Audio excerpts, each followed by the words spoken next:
የጋብቻ ቀለበት ማድረግ የተጀመረው መቼና በማን ነው?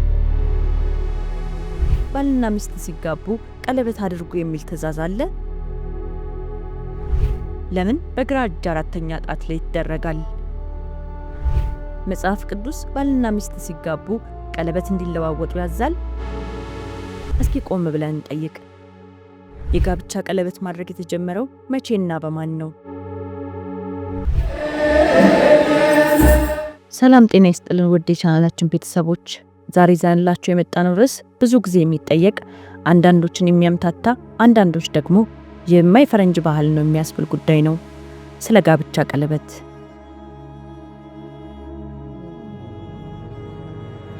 በሰርግ ቀን ሙሽሮች ቀለበት ይለዋወጣሉ። ይህ ቀለበት የቃል ኪዳናችን ምልክት ነው ይባባላሉ። ነገር ግን እስኪ ቆም ብለን እንጠይቅ። መጽሐፍ ቅዱስ ውስጥ ቀለበት አድርጉ የሚል ትዕዛዝ አለ? የጋብቻ ቀለበት ማድረግ የተጀመረው መቼና በማን ነው? ቀለበት ማድረግ ለመዳን ወይስ ለትዳር መጽናት ወሳኝ ነው ወይ?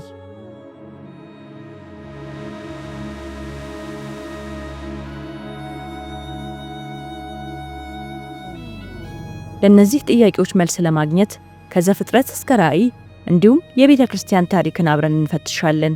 ለቻናላችን አዲስ ከሆናችሁ ሰብስክራይብ ማድረግ እንዳትረሱ። ይህንን ቪዲዮም ላይክ በማድረግ ጀምሩት።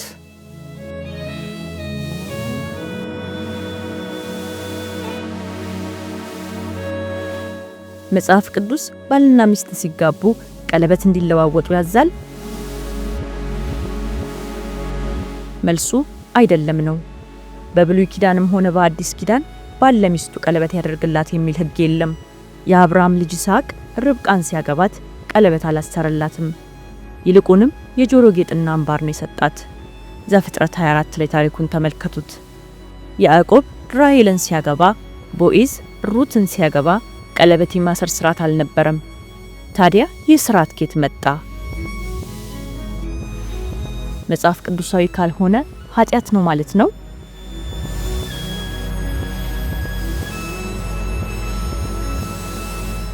ወዳጆች፣ አንድ ነገር በመጽሐፍ ቅዱስ ላይ አድርጉ ተብሎ ስላልታዘዘ ብቻ ኃጢአት ነው ማለት አይደለም። ዋናው ጥያቄ የቀለበት ትርጉም ከመጽሐፍ ቅዱስ ሐሳብ ጋር ይጋጫል ወይስ ይስማማል የሚለው ነው። መልሱን ለማግኘት መጽሐፍ ቅዱስ ስለ ቀለበት ምን እንደሚል ማየት አለብን።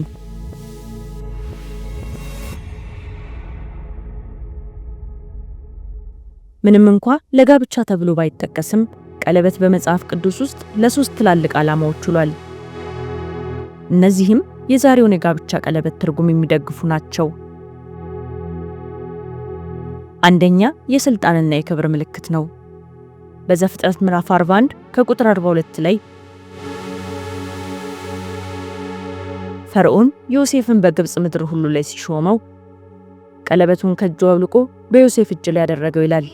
ይህም ማለት ከኔ ቀጥሎ አንተ ነህ፣ ንብረቴ ሁሉ ያንተ ነው ማለት ነው። በጋብቻ ውስጥም ባልና ሚስት ቀለበት ሲለዋወጡ አካሌ፣ ንብረቴና ስልጣኔ ሁሉ በአንተ በአንቺ ላይ ነው መባባላቸው ነው። አንደኛ ቆሮንቶስ ምዕራፍ 7 ከቁጥር 4።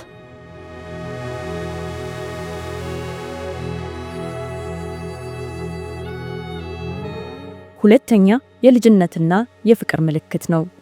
በሉቃስ ወንጌል ምዕራፍ 15 ላይ የጠፋው ልጅ ወደ ቤቱ ሲመለስ አባቱ ያደረገለት የመጀመሪያው ነገር ምንድን ነው? ቀለበት በእጁ አድርጉለት ነው ያለው። ሉቃስ 15:22ን ተመልከቱ። ይህ ቀለበት የፍቅር፣ የይቅርታና የቤተሰብ አባልነት ማረጋገጫ ነው። ዛሬም የጋብቻ ቀለበት እኔ አንተ ነኝ፣ አንተም የኔ ነህ የሚል የፍቅር መግለጫ ነው።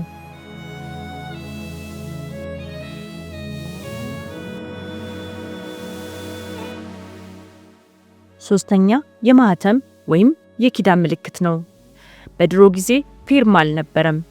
ነገስታት ውሳኔ ሲወስኑ በቀለበታቸው ያትሙ ነበር። መጽሐፈ አስቴር ምዕራፍ 8 ከቁጥር 8። በቀለበት የታተመ ነገር አይሻርም፣ አይለወጥም። ጋብቻም ቃል ኪዳን ነው። ቀለበቱ የዚህ የማይሻር ቃል ኪዳን ማህተም ሆኖ ያገለግላል። ታዲያ ይህ መጽሐፍ ቅዱሳዊ ትርጉም ያለው ልማድ ማን ጀመረው? ወደ ታሪክ እንመለስ።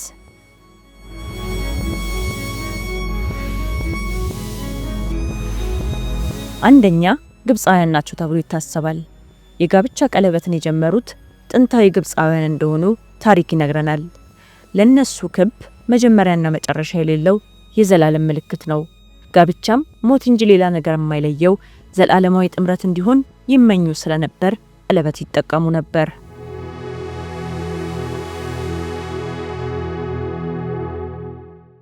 ሁለተኛ፣ ሮማውያን ይህንን ባህል አጠናከሩት። ነገር ግን ለነሱ ቀለበቱ የፍቅር ብቻ ሳይሆን የባለቤትነት ምልክት ነበር።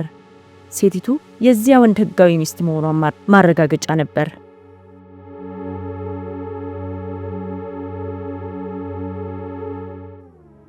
ክርስትና እንዴት ተቀበለው? ክርስትና ሲስፋፋ ቤተክርስቲያን በነበሩት ባህሎች ውስጥ ያሉትን መልካም ነገሮች አጥምቃ ወይም ቀድሳ መጠቀም ጀመረች። ቀለበት የጣዖት አምልኮ ስላልሆነ ይልቁንም አንድነትና ዘላለማዊነትን ስለሚያሳይ ቤተክርስቲያን ከ9ኛው ክፍለ ዘመን ጀምሮ በይፋ በሥርዓተ ተክሊል ውስጥ አካተተችው።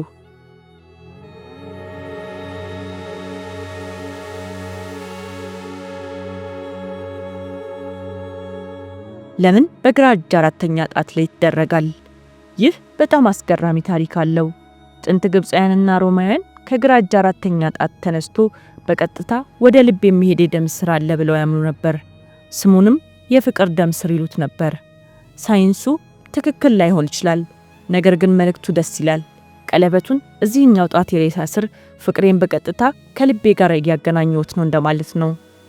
ስለዚህ ወዳጆቼ ከዚህ ምን እንማራለን?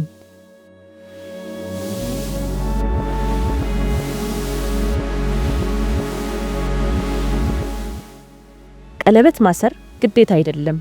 ቀለበት ስላላደረጋችሁ ጋብቻችሁ አይፈርስም ወይም በእግዚአብሔር ፊት ተቀባይነት አያጣም።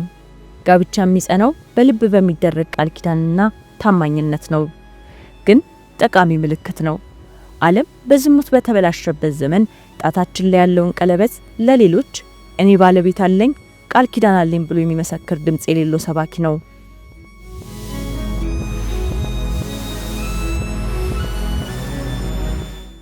ክብ ቅርጽ ቀለበቱ መጀመሪያና መጨረሻ እንደሌለው፣ ፍቅራችንም በትንሽ ነገር የማይቋረጥ እስከ ሞት የሚዘልቅ እንዲሆን ሁሌም ያስታውሳል።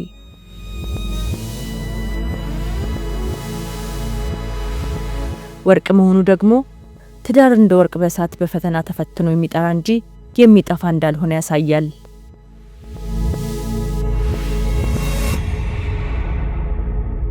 በመጨረሻም ቀለበቱ ውጫዊ ምልክት ነው። ዋናው ነገር ግን የልብ ቀለበት ነው። ጣታችን ላይ ወርቅ እያደረግን ልባችን ላይ ግን ታማኝነት ከሌለ ቀለበቱ ባዶ ጌጥ ብቻ ነው። እግዚአብሔር የሁላችንም ትዳር እንደ ቀለበቱ የከበረ መጀመሪያና መጨረሻ የሌለው የፍቅር ትዳር ያድርግልን።